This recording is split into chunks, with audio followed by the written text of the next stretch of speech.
Ocasio-Cortez is recognized for 5 minutes. It's good to see you, Mr. Zuckerberg. I think you, of all people, can appreciate using a person's past behavior in order to determine, predict, or make decisions about future behavior. And in order for us to make decisions about Libra, I think we need to kind of dig into your past behavior and Facebook's past behavior with respect to our democracy. Mr. Zuckerberg, what year and month did you personally first become aware of Cambridge Analytica? I'm not sure of the exact time, but it was probably around the time when it became public. I think it was around March of 2018. I could be wrong, though. Mm-hmm. When did Facebook COO Sheryl Sandberg become aware of Cambridge Analytica? I don't know off the top of my head. You don't know. Did anyone on your leadership team know about Cambridge Analytica prior to the initial report by The Guardian on December 11th, 2015? Congresswoman, I believe so, and that some folks were tracking it internally. And I'm actually, as you're asking this, I do think I was aware of Cambridge Analytica as an entity earlier. Mm-hmm. I don't know if I was tracking how they were using Facebook specifically. When was the issue discussed with your board member, Peter Thiel?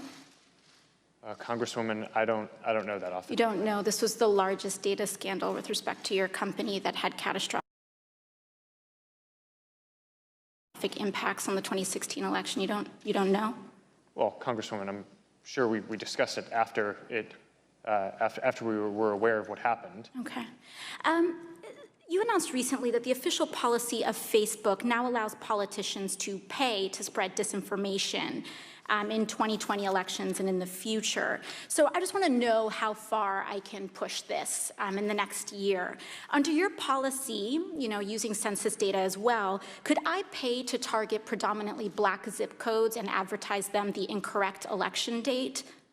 No, Congresswoman, you couldn't. We have, even for these policies around the newsworthiness of mm-hmm. content that politicians say and the general principle that I believe that... But you said you're not going to fact check my ads. We have, if anyone, including a politician, is saying things that can cause, that is calling for violence or could risk imminent physical harm or voter or census suppression,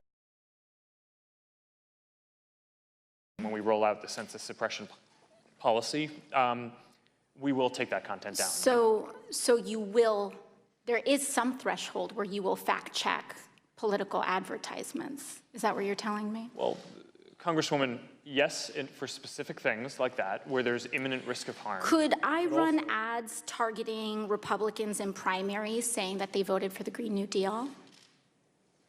Sorry, can you repeat that? Would I be able to run advertisements on Facebook targeting Republicans in primaries saying that they voted for the Green New Deal? I mean, if you're not fact-checking political advertisements, I'm just trying to understand the bounds here. What's fair game? Congresswoman, I don't know the answer to that off the top of my head. I think so. You don't know if I'll be able to do that? I think probably. Do you see a potential problem here with a complete lack of fact-checking on political advertisements? Well, Congresswoman, I think lying is bad, and I think if you were to run an ad that had a lie, that would be bad. That's different from it being, for in our position, the right thing to do to prevent your constituents or people in an election from seeing that you had lied. So you won't take down lies, or you will take down lies? I think it's just a pretty simple yes or no. Congresswoman, I'm not talking about spin. I'm talking about actual yes, in most cases, in a democracy, okay. I believe that people should be able to see for themselves what politicians that they may or may not vote for so are you saying, won't take them judge their down. Character for themselves. So you won't take. You may flag that it's wrong, but you won't take it down. Congresswoman, it depends on the context that it shows up. Organic post. Ads, right. The treatment is a little bit One more question. In your ongoing dinner parties with far-right figures, some of who advanced the conspiracy theory that white supremacy is a hoax, did you discuss so-called social media bias against conservatives, and do you believe there is a bias? Congresswoman, So I don't remember everything that was in the question. That's all right, I'll move on. Can you explain why you've named the Daily Caller, a publication well documented with ties to white supremacists, as an official fact checker for Facebook? Congresswoman, sure. We actually don't appoint the independent fact checkers. They go through an independent organization called the Independent Fact Checking Network that has a rigorous standard for who they allow to serve as a fact checker. So